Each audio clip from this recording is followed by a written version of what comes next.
Hi, this is Carrie from Cookbook Divas, and this Jikoni cookbook is really heavy. It's actually hurting my hands to hold it up for you. Proudly inauthentic recipes from an Immigrant Kitchen. Okay, I'm looking forward to this. September 2020, it's a new one. It's from the library. It's by Ravinder Bhogal. Ravinder Bhogal? I'm not sure. I should have looked up how to pronounce that. So, introduction, we'll be reading about nashta, breakfast and brunch, kazuri, small and beautiful snacks and nibbles. That's usually my favorite part of any cookbook, the little appetizers, finger foods. Maboga na saladi, vegetables and salads. Samaki, fish and shellfish. Kuku na nyama, poultry and meat. And tamu tamu, sweet things and desserts. Is this Swahili? Oh, it is Kiswahili, yes. Jikoni means kitchen in Kiswahili.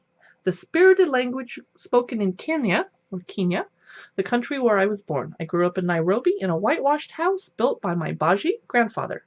Like many Indians before him, he left his native Punjab in the 1940s in search of work. Okay.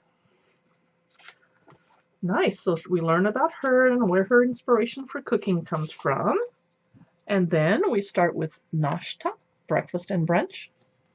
I love eggs, fresh from chickens.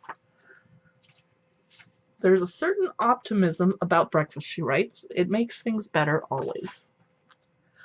Overnight tapioca porridge with passion fruit and coconut caramel bananas. Here's two recipes that don't have a picture, but I guess I can imagine what banana and cardamom lassi looks like. A drink. Jaggery and fennel seed granola. Don't know what jaggery is. Parathas, please. She's remembering her mother teaching her how to make parathas. Kimchi parathas.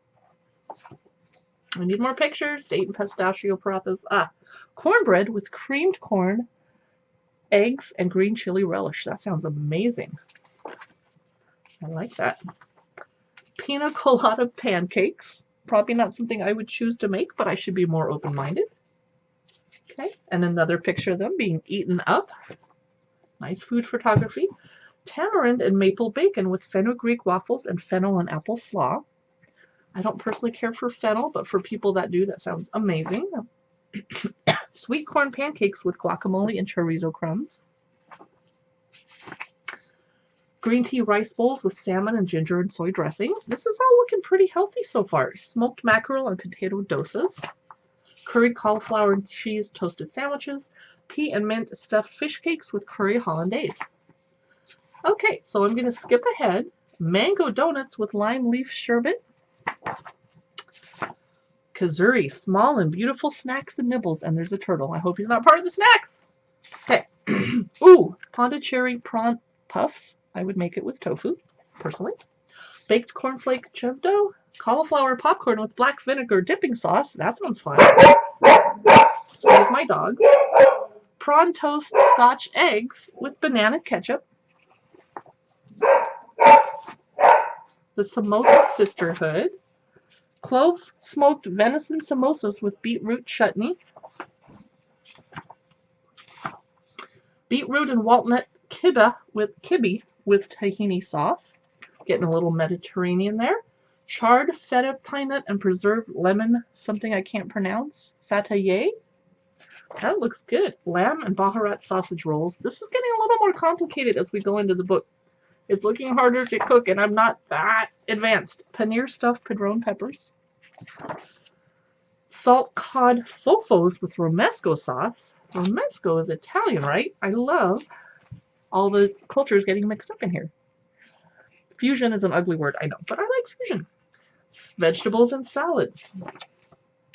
Asparagus with smoked paneer, brown butter, almonds, and preserved lemon. I would have thought to use preserved lemon with asparagus, but I probably wouldn't think to smoke paneer. That sounds really good. Dashi broccoli with sesame sauce and tobiko. Kimchi. I've never had kimchi. Kimchi royals. I'm skipping ahead. Definitely a lot of Indian flavors here. Yum. Roast sweet potato with lime pickle and coriander yogurt. Yum. Sounds like a lot of work. Asian mushroom ragu with sweet potato gnocchi. I love it.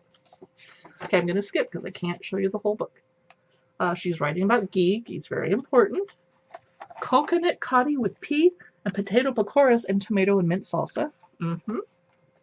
You know, I might have time to cook that since I can't go out. I might as well stay home and cook. Christmas panzanella with panettone croutons. Wow. Some maki, fish and shellfish.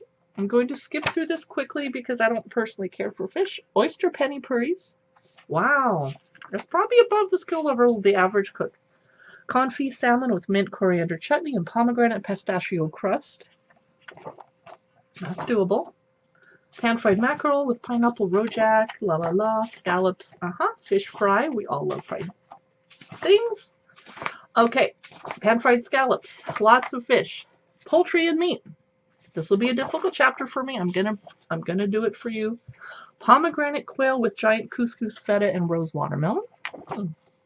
Chicken with plantain chips, roast chicken salad with chicken fat croutons, green tahini dressing. I skipped some pages. Duck rendang. I don't think any of us are going to make duck tonight, right? You have to plan ahead. That's a lot of work. Lamb and aubergine pate. Tandoori pork chops. Vietnamese style caramel pork ribs. Spicy scrag and pie. Don't know what a scrag and is. Sweet things and desserts. Yep, this will be good. Banana cake with miso butterscotch and Ovaltine kulfi. And I knew there'd be some banana recipes. Turkish delight truffles with pashmak, whatever pashmak is. I'm sure when I read this, I'll know. Guava kulfi with chili salt. Ooh, meringue roulade with poached stone fruit and orange blossom cream. Again, lots of work, but look at the beautiful results. That is gorgeous. Saffron and orange blossom creme caramel with cardamom and orange rhubarb. That would be a good autumn dessert when it's cold and you need the spice to warm you up. And you need the dessert to get through 2020, if you know what I'm saying. Negroni jelly with orange granita and citrus salad. Oh, beautiful. Haven't made a jelly in a long time. Sumac and strawberry, but there's no picture of it. So, wow. Kind of complicated. Gave me a lot to think about. Made me hungry for lots of ingredients. Reminded me that I have not used my preserved lemons or my coriander for anything, so I should get on that. This is Jikoni by Ravinder Bhogal. I hope you enjoyed this cookbook look through. And please follow us on Facebook, Instagram, and YouTube.